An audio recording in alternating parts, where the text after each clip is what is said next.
Agora passa a palavra a senhora Vitória Bernardes Ferreira, representante do Conselho Nacional de Saúde. Olá, boa tarde a todas e todos. Boa tarde. Vou me autodescrever, eu sou uma mulher com deficiência, com a pele clara, cabelo preto, que está preso num coque, uso óculos de armação redonda e estou com fone de ouvido preto e um brinco preto e uma blusa branca. Bom, em nome da deputada Rejane Dias, agradeço o convite, né, em nome do CNS, e cumprimento novamente a todos que estão aqui nessa audiência. Para começar, muito bom até falar depois dessa fala tão pertinente da Marta, né? Porque enquanto representante do Conselho Nacional de Saúde e integrante da Comissão de Atenção à Saúde da Pessoa com Deficiência, né, eu reforço o nosso posicionamento a favor do SUS, a favor da vacinação de toda a população brasileira, né, e pelo sistema público de saúde. Acho que isso é sempre bom reforçar, e dos esforços necessários e urgentes para que a vacinação chegue de fato para todas e todos, né? Dito isso, enquanto ainda não temos, né, doses suficientes, seja por escassez, mas também por negligência do governo federal, é importante que a gente também frise isso, que a vacinação seja priorizada para as populações estruturalmente vulnerabilizadas, né? Conforme, inclusive, a gente fez a nossa recomendação 073, né, de 2020, na qual entende as pessoas com deficiência e seus cuidadores como grupo prioritário à vacinação, né?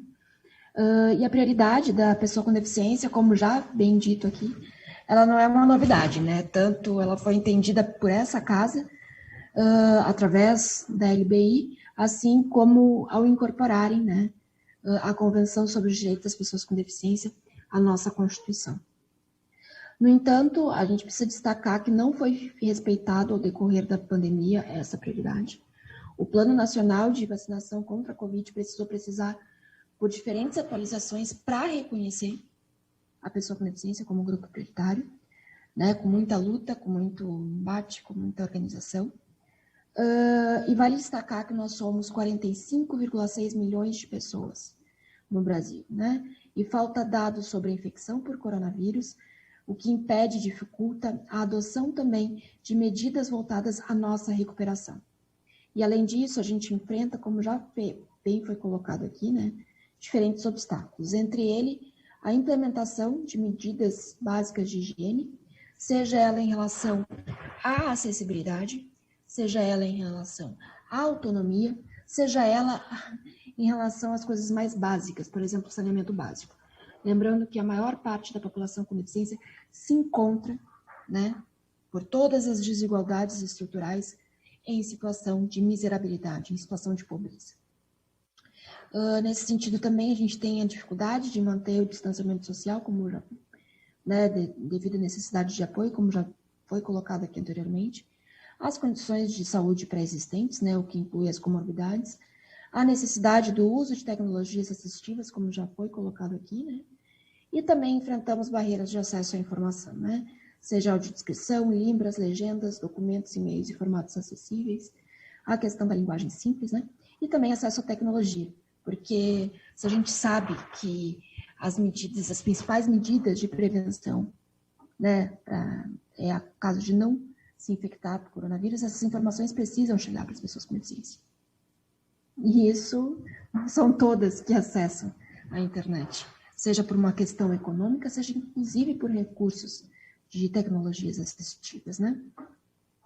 E além da falta de políticas de enfrentamento à Covid, né, e dados sobre medidas à nossa recuperação, é importante ressaltar que o Ministério da Saúde não apresentou protocolo de atendimento às pessoas com deficiência, direito de acompanhante, né, em possíveis internações, orientação para não discriminação em razão da deficiência, que já foi bem colocado aqui na fala da Marta, mas que também a gente pontuou essa questão na recomendação 031, né, de 2020 do Conselho Nacional de Saúde.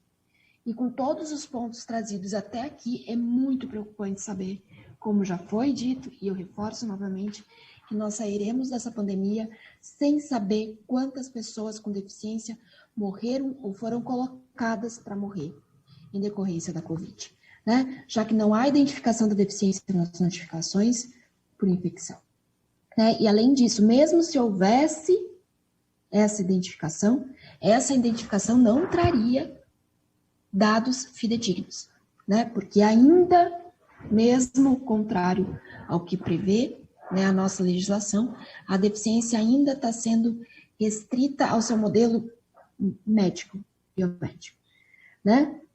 Então, a gente precisa urgentemente regulamentar o IFBRM, inclusive para garantia de políticas e casos como esse, né, da pandemia, já poderiam estar muito mais avançados no sentido de prestar assistência para as pessoas se a gente tivesse essa notificação. E, para além disso, né, a partir do momento que a gente não avalia deficiência, né, pelo seu modelo biopsicossocial, a gente está distorcendo o que é deficiência, né, resumindo exclusivamente a um caráter biomédico, desconsiderando os impactos relacionais inerentes à condição de deficiência, né. E mesmo sem as notificações, nós temos uma das poucas pesquisas, mas enfim, de levantamentos, né, que dados da Inglaterra apontaram que 60% das pessoas que morreram em decorrência do coronavírus eram pessoas com deficiência. E a gente não tem dado nenhum de que esse número não se repita aqui no Brasil, né? O que falta são dados, mas a gente não tem nenhum argumento que seja plausível que pense que esses dados não se repetiriam aqui ou não tenham ou não estejam se repetindo aqui no Brasil, né? E nesse sentido, associar a morte de pessoas com deficiência a condições estritamente biomédicas é uma forma de invisibilizar toda a discriminação, todo o capacitismo ao qual somos submetidas sistematicamente. Somos sujeitos integrais e também somos atravessados pelos determinantes sociais de saúde, né? E é importante a gente falar isso. Lembrando que, de acordo com o Relatório Mundial de Deficiência, a nossa expectativa de vida é menor comparada a demais segmentos da população, né?